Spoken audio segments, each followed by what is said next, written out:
You cannot be your truest authentic self without observing, recognizing, and embracing all the darkness, all the shit that you don't want to see within yourself.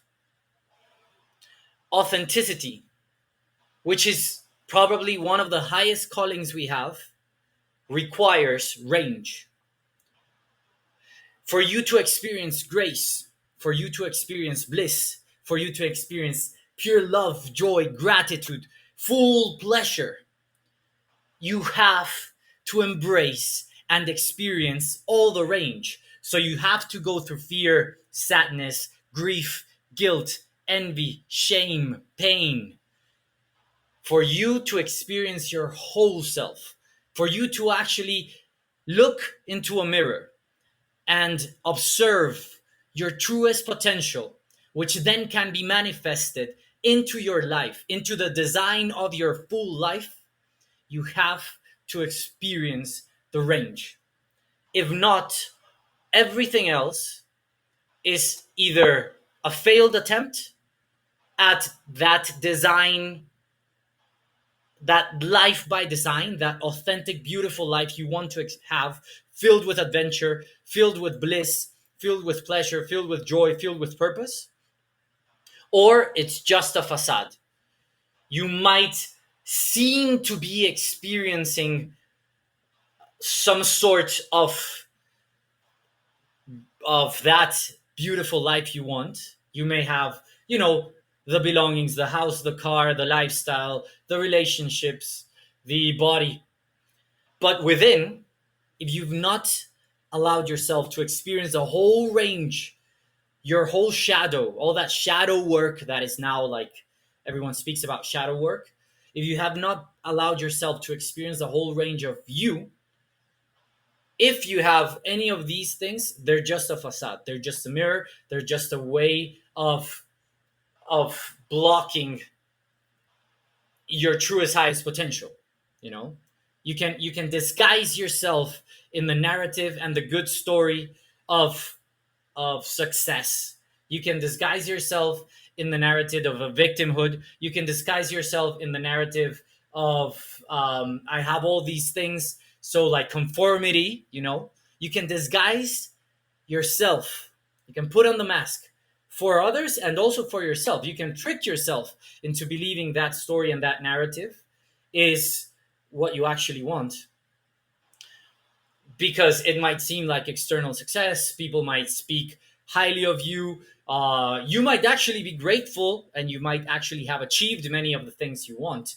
But if you've not really allowed yourself to fully embrace the range, right, of all the depth within you, it's not enough. It will never be enough. It will be just a veil. It will be just a mask.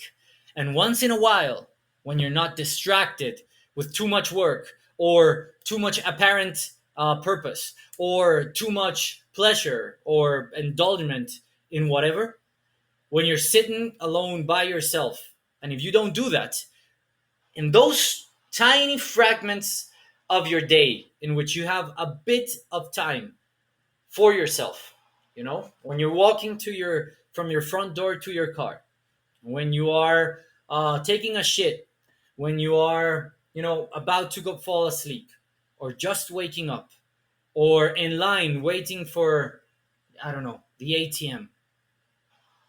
In those little moments, you will start feeling like a little pinch, something, something trying to grab hold of your attention, which might feel uncomfortable. You don't want to address that. You don't want to look at that. You don't want to think about that. So you distract yourself with more and more work, hustle, pursuit, or activities, friends, relationships, pleasure, etc. Right? You know what I mean?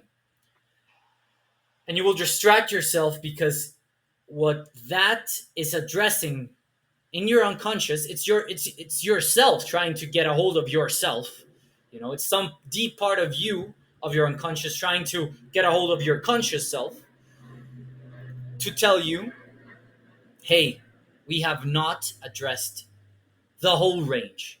There is depth that needs to be addressed. And depth does not mean only pain and suffering and fear, grief, guilt, shame, all these dense emotions. But of course, those are the emotions we initially fear the most. However, depth and range also imply pleasure, bliss, joy, gratitude. You know, when we live in a small range, in that comfort zone of just a little bit of uncomfortable and a little bit of pleasure, that comfort zone, which probably you already know what I'm talking about, like the range of yourself, you have it controlled most of the time, and you don't allow to actually experience that range because you fear it. It's a plain life.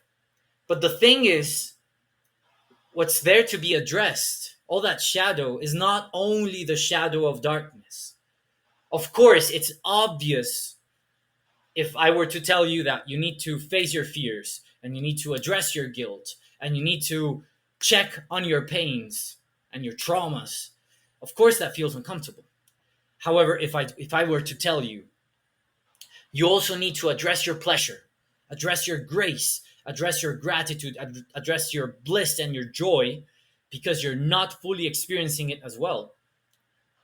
You wouldn't initially think that's something that you're afraid of or that's something that you don't want to address.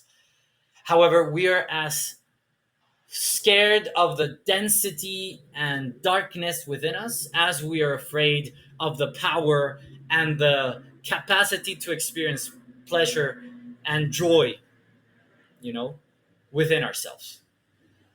Bliss, grace, because we ask ourselves, like the Marianne Williamson poem says, we ask ourselves, who am I to be talented? Who am I to be famous? Who am I to be gorgeous? Who am I to feel that good? Who am I to experience this pleasure? Because we have such guilt, such shame, such fear within us that we don't allow the other range to be experienced. So whenever we have a small experience of pleasure, we immediately self-sabotage. When we have a small experience of success, we immediately self-sabotage. When we have this amazing relationship, or it seems to be like someone really interested in us, we start self-sabotaging it. We are running towards our comfort zone where we can justify ourselves in the victimhood of, like, oh, it's I'm not wealthy enough, or not beautiful enough, or not smart enough, or not whatever enough, you know. Same when it's a business relationship that comes along, or a client, or when it's a job opportunity, or when it's any type of success, money coming in. When it's everything that's grand, we also start feeling terrified of the capacity, if we have the capacity to experience that, if we can hold it, if we can yeah, like, actually deserve it, or will it be something that if we experience, we will have to then completely go the other way around and lose it all, and feel terrible. There's this song that I really like, that says, I'd rather see the ocean once in a lifetime and then miss it for the rest of my days than never feel the sand beneath my naked feet and never hear the sound of crashing waves. I think that's the way the song goes, which is a song that talks about, like, that success. You know, the ocean means literally the ocean for sure, but like the beauty, the success, the pleasure, the love that we so much fear, but we also so much crave, and we so much deserve in our soul as well.